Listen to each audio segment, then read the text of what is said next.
Most people know the name of the first person to walk on the moon, Neil Armstrong. But what about the last? Between the Sea of Serenity and the Sea of Tranquility is where the last Apollo mission landed on the 11th of December 1972.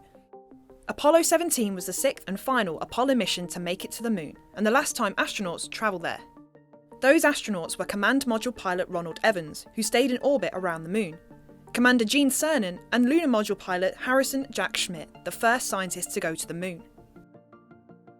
It was the only Apollo night launch, and on their way to the moon, 18,000 miles from Earth, the Apollo 17 astronauts took a photo that became one of the most reproduced images in history, the blue marble.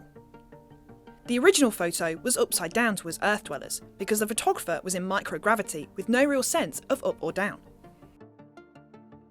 In total, Cernan and Schmitt spent 22 hours and 4 minutes on the lunar surface. They had a lot of work to get done. Cernan and Schmitt used the lunar rover to explore the moon. Even with a broken fender fixed with a map and gaffer tape, they achieved the most distance driven on the lunar surface at a total of 30.5 kilometres. And the land speed record on another celestial body at 11.2 miles per hour. They collected the oldest known unshocked rock, meaning unaltered by meteorite impact, that offers evidence that at one time the moon, like Earth, had a magnetic field. Schmitt then surprisingly found orange soil. The colour was caused by orange and black volcanic glass, which had formed in a type of explosive volcanic eruption known on Earth as a fire fountain. There is orange soil. Well, don't move it till I see it. It's all over. Orange!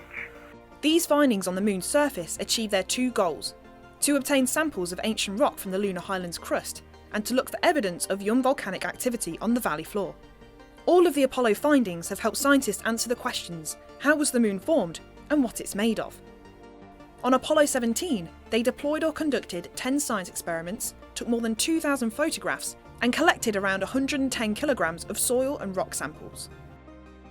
On the 14th of December 1972, Commander Gene Cernan took the last steps on the lunar surface, with the hope that humans would return. And as we leave the moon in Taurus Littrow, we leave as we came, and God willing, as we shall return,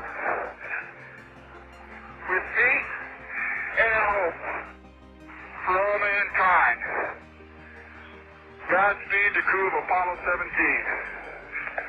The Apollo program came to an end due to lack of public interest and budget cuts, so space exploration turned to low Earth orbit, like the Space Shuttle and the International Space Station.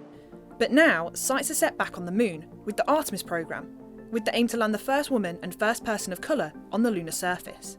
Like Schmitt on Apollo 17, the next person to walk on the moon could be a geologist. Artemis astronaut Jessica Watkins is a geology expert for NASA.